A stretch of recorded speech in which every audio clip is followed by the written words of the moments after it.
حرام اور کفر عبادت یاد رکھیں. اب جادو کا علاج کیسے کریں گے؟ تو جادو کا علاج جو ہے ہمیں جو ہے قرآن حدیث سے کرنا ہے. نہیں وہ تو بہت ملا ہے، حافظ صاحب ہے، عالم صاحب ہے، مفتی صاحب ہے، علامہ صاحب ہے، باباؤں کے بابا، بابا اسکوائر، بابا تھرائز، بابا فور ٹائم، بابا ریسٹو 10، بہت بڑے بابا ہے. قرآن حدیث کا ایسا مطالعہ، ایک ٹانگ پہ ایک قرآن پڑھتے، دوسری ٹانگ پہ دوسرا قرآن پڑھتے. قرآن حدیث کے علاوہ تو کچھ جھڑتا نہیں ان کے منہ سے، وہ کیسے غلط ہو سکتے ہیں؟ اور ان کے تو 100 موکل ہے، 1000 موکل ہے. میرے بھائی یہ تو سب سے بڑا مسئلہ ہے. نبی اکرم صلی اللہ علیہ وسلم نے موکل سے کبھی کام لیا؟ حالانکہ اس دور میں تو کافروں کی مخبری بہت اہم تھی. منافق کون ہے معلوم کرنا تھا، ان کی کھسکھساہٹ، ان کی چال بازیاں کیا چل رہی معلوم کرنا بہت ضروری تھا کہ کافر کیا چال چل رہے مکہ کے میں. جاؤ جنوں جاؤ پتا کر کے لاؤ میرے سے مومن جن. راضم بولا میرے موکل ہے 10-15 مومن جن. اور آپ کے لیے کیا ناممکن تھا بھائی؟ اللہ چاہتا تو اللہ جنوں کی فوج کھڑے کر دیتا تھا. ہاں تو یہ موکل رکھنا کس کی سنت ہے مجھے بتاؤ؟ نبی اکرم صلی اللہ علیہ وسلم ایک جن کو باندھتے جھاڑ سے، پھر بولتے مجھے سلیمان کی دعا یاد آ گئی اس لیے چھوڑ دیا. تو تم کون ہوتے اس کو موکل بنانے والے؟ اس لیے کہ ان کی اپنی آزادانہ زندگی ہے، ان کے زندگی میں انٹرفیرنس کرنا ہمارے لیے درست نہیں ہے. اور نبی اکرم صلی اللہ علیہ وسلم اور صحابہ اور تابعین تبع تابعین سلف صالحین اور ہمارے اماموں کے پاس کس کے پاس بھی کوئی موکل نہیں تھا. لہٰذا آپ کا یہ رکھنا درست نہیں ہے. آپ انٹرفیئر کریں ان کے ورلڈ کے اندر، ان کی دنیا میں، جس کو آپ دیکھ نہیں سکتے اور آپ کو وہ گھماتا ہے. پھر تو جنوں کو رکھ کر علاج کرنا بھی جائز نہیں. جنوں کو رکھ کر بھی علاج کرنا جائز نہیں. کس سے علاج کرو؟ ایسے معالج سے جو قرآن حدیث کا پابند ہو، قرآن حدیث کے مطابق علاج کرتا ہو. نہ آپ کو کوئی تعویذ دیتا ہو، نہ کوئی گنڈا دیتا ہو، نہ پرانے استعمال کی اور پسینے کے کپڑے منگاتا ہو، نہ گندی چندی اور گندی چیزیں آپ کی منگاتا ہو، نہ کسی کے گھر کی مٹی یا خبر کی مٹی نہیں منگاتا ہو. آپ کی ماں کا نام نہیں پوچھتا آپ سے علاج کرنے سے پہلے. آپ کو لکھ کے تعویذ گنڈے اور جلانے اور چپکانے اور ٹھوکنے اور پینے اور لگانے نہیں دیتا. یہ سب جادوگروں کی علامت ہے. یہ سب جادوگروں کی علامت ہے. سمجھ رہے آپ بات کو؟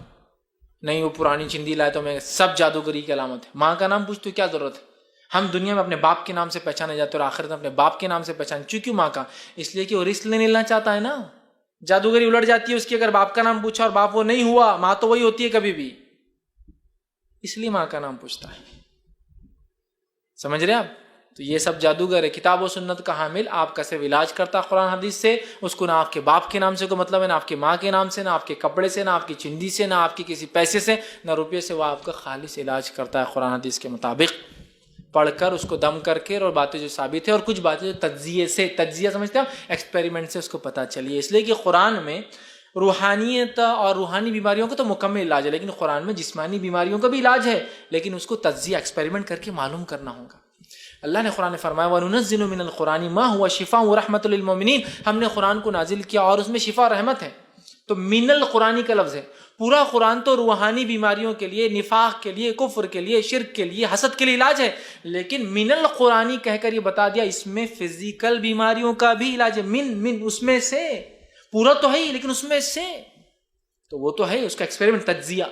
تو بہت سارے علماء تجزیے سے نکالتے یہ آیت پڑھنے سے یہ اثر ہوتا ہے، جن پر یہ اثر ہوتا ہے، جادو ٹوٹ جاتا ہے، فلاں ہوتا ہے، تو اس کو ریپیٹ کرتے ہیں. تو ایسا تجزیہ ایکسپیریمنٹڈ بھی اگر کچھ لوگوں نے کیا جو قرآن اور حدیث کے حامل ہو، ان سے آپ علاج کروا سکتے ہیں. بس آخری بات کہہ کر اس لیکچر کو ختم کرتا ہوں. سوال جواب کے سیشن میں جو باتیں بچ گئی آپ بہرحال پوچھ سکتے ہیں.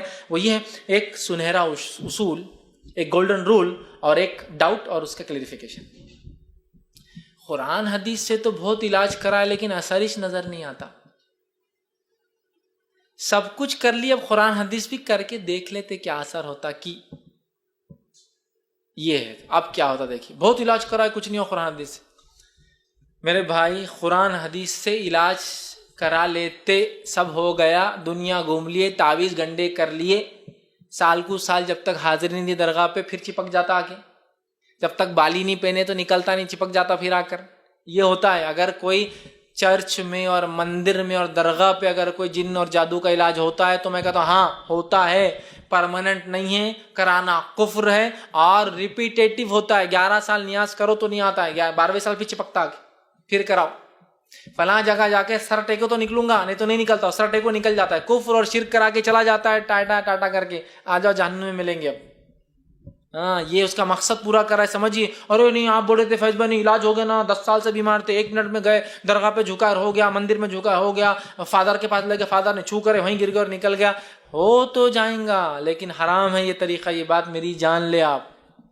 میں نے ایسے ایسے شبد باز اور کاہنوں کو دیکھا، اپنے ایمان کو مسلمانوں پکا کرنے کی ضرورت ہے، جو ایسے علاج کرتے ہیں کہ سامنے آپ کھڑے، آپ کو بلاتے ادھر آئیے، آنکھ میں تکلیف ہے نا، موتیا بین ہے، انگلی ڈال کے آنکھ نکال لیتا آپ کے ہاتھ کے اندر، اور ہاتھ میں نکال کے موتیا بین کا علاج کر کے واپس ٹھوس دیتا آپ کے سامنے، اور واقعی میں آپ بعد میں ٹیسٹ کرائیے، علاج ہو گیا۔ ایسے شبد باز اور کہانی میں نے دیکھے جو جادو سے علاج کرتے ہیں، کڈنی سٹون لٹرل سینس میں آپ کی آنکھوں کے سامنے آپ کو اوندھا ڈال کے ہاتھ سے وہ چیریں گے ایسا آپ کے جسم کو، اور کڈنی کو نکالیں گے آپ کے سامنے باہر، آپ دیکھ سکتے ہو اس کی فنکشن ہوتے ہوئے، اور اس کے بعد اس کو چھلیں گا اپنے ہاتھ سے، کنکر کو نکال کر آپ کے ہاتھ میں دیں گا اور بند کر کے لگائیں گے اور بولیں گے آپ جا کے اسکین کر کے آؤ، اور آپ اسکین کر کے آئیں گے وہ کڈنی کا پتھر نکل چکا ہے۔ اب وہ کیا لگ رہا ہے، شبد بازی کو چھوٹے، یہ چھوٹے سے ہائیسٹ لیول تک ہوتی ہے۔ ایسا دیکھ کے تھوڑے یار، جب آپ چھوٹے موٹے بابا سے تو کڈنی نکال دیتا، آنکھ نکال کے آپ کا علاج کر رہا ہے، کیا بولیں گے آپ؟ دل کو بغیر بائی پاس کے آپ کے علاج نکالتا، سامنے ہاتھ میں نکالتا، آپ کو دھڑکتے ہوئے دل کو بتائیں گا نکال کر۔ اس لیول تک شعبدے بازی، کہانت اور جادوگری ہوتی ہے۔ اپنے ایمان کو پکا کرنے کی ضرورت ہے۔ یہ ساری چیزیں فالتو ہے، ہم کو کوئی چیز یہ جو کوئی نقصان نہیں پہنچ سکتی سوائے اللہ باذن اللہ، اللہ جو چاہیں گا ہمارا۔ لیکن علاج کرانا چاہیے، علاج سنت ہے، کرانا چاہیے، توکل بھی ہے، بھروسہ بھی کرنا، لیکن علاج بھی کرانا چاہیے۔ لہذا تفصیلات علاج کی اس میں آ جائیں گی۔ تو اب سب کچھ کرنے کے بعد چلو قرآن حدیث بھی کرتے تو پھر قرآن حدیث کا اثر نہیں ہوتا۔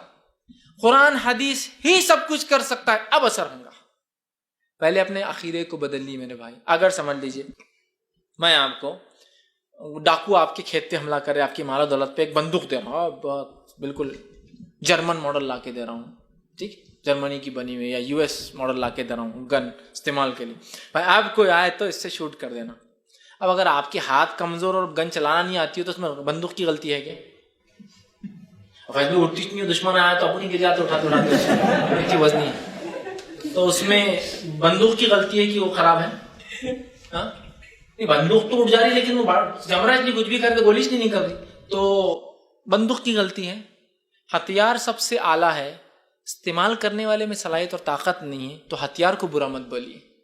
کتاب اور سنت میں علاج ہے، کرنا نہیں آتا اور تمہارا ایمان اس لیول کا نہیں ہے تو اس کو کچھ مت بولیے۔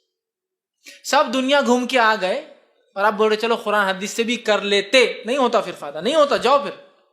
یہ عقیدہ رکھنا ہوگا کہ اللہ کی کتاب، اس کے رسول کی سنت میں علاج ہے۔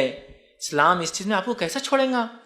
گھومتا ہوا کہ علاج نہیں ہے، لیکن کتاب و سنت میں ہے، من مانا علاج نہیں، یاد رکھیں، ٹھیک ہے؟ تو ہم کو اس عقیدے سے کرنا ہے۔ تو ہمارے پاس سب سے بہترین چیز ہے، یا تو ہمارے ہاتھ کمزور اٹھا نہیں پا رہے، یا تو ہمیں چلانا نہیں آ رہا اس چیز کو، ٹھیک ہے؟ تو یہ غلط فہمی ہوتی ہے، اور علاج کرائے کچھ نہیں ہونا، چھوڑ دیجیے۔ سیکنڈ، ایک سنہرا اصول، گولڈن رول یاد رکھیے۔ ایک سلف نے اپنے شاگردوں سے پوچھا، اے میرے شاگردوں، تم ایک راستے سے جاتے ہو، کتا بھونکتا ہے تم پر، کیا کرو گے اس کتے سے بچنے کے لیے؟ تو کہا اس کو ماریں گے، اس کو ہکا لیں گے، کہا پھر آ جاتا ہے تو پھر ماریں گے، پھر ہکا لیں گے، کہا پھر آ جاتا ہے، پھر ماریں گے، کہا کتنے بار کرو گے؟ ایک سنہرا اصول میں دیتا ہوں تم کو، جب کتا تمہارے پیچھے آئے تو کتے کے مالک کو آواز دو کہ اے مالک، اپنے کتے کو کنٹرول میں رکھو۔ تو وہ مالک کیسا ہوتا ہے؟ آپ 10 بار جائیں کتا، لیکن مالک کو کرے گا، ادھر کتے کو آواز دیں گا، کتا آ جاتا ہے مالک کیسا، آپ چلے جائیں، سمجھ رہے ہیں؟ تو کہا شیطان اگر تم پہ حملہ کرے تو تمہیں شیطان سے نہیں لڑنا ہے، شیطان کے رب کو آواز دینا ہے، چاہے شیطان کتنا بھی کچھ ہو، رب کا کتا ہی ہو، اس کے کنٹرول میں، اس کو کنٹرول میں رکھو، ہم سے ختم۔ ہم کو اللہ میں پناہ مانگنا ہے، اس سے ہم کو نہیں لڑنا ہے، بات سمجھ رہے آپ؟ مالک کو آواز دینا ہے، اے اللہ بس مجھے اس سے بچانا، میں اس کے چکر میں نہیں آنا چاہتا، اس کے وساوس میں، اس کے فتنوں میں، اس کے فساد میں، اس کی تکلیف میں، اس کے جادو میں، اس کے آصیب میں، بس ساری چیزوں سے مجھے بچانا۔ تو مالک کو آواز دو کتے کے، کتے کو بار بار ہکالنے کی ضرورت نہیں پڑیں گی پھر۔ تو اللہ میں پناہ مانگنا چاہیے، اس گولڈن رول کو یاد رکھیے۔ تو یہ ساری چیزیں ہوتی ہیں، ورنہ جادو ہے، ہم جادو کا علاج ایسا کریں گے، اللہ سے آپ مانگیے، اللہ تعالیٰ سب کریں گے، یاد رکھیے، ٹھیک ہے؟ چونکہ شیطان کچھ بھی ہو، اللہ نے اس کو صلاحیت دی نا، اور شیطان ایک خاص جن ہے، جو پہلا جن تھا جس کو اللہ نے قیامت تک کی مہلت دی زندگی کی۔ باقی سارے جن جیتے اور مرتے ہیں، مطلب پیدا ہوتے اور مر جاتے ہیں الگ الگ زندگیاں جی کر، لیکن شیطان ایک خاص ہے جو ان کا باپ ہے جنوں کا، ابلیس، اللہ نے اس کو قیامت تک کے لیے چھوٹ دی ہے۔ تو جس دشمن سے ہمارا پالا ہے بہت زیادہ ایکسپیرینس ہولڈر ہے، نوح علیہ السلام سے لے کر آدم علیہ السلام سے لے کر بہکاتے ہوئے آیا تو قیامت کی صبح تک بہکاتے رہیں گا۔ اتنے ایکسپیرینسڈ دشمن کے خلاف تو بہت ویل ورسڈ، جس کو ہم کہتے ہیں نا، بہت تیاری کے ساتھ جانے کی ضرورت ہے۔ اور ہم تو اتنی تیاری نہیں کر پائیں گے، لہٰذا اللہ کو آواز اللہ اس سے بچانا، بس ختم. پھر اللہ تعالیٰ تو سب کر لیتا ہے. تو لہٰذا شیطان سے بچنے کے لیے ہمارے رب میں پناہ مانگے، اس سے مدد مانگے، تو انشاءاللہ خود وہ اس کو اپنے کنٹرول میں رکھیں گے.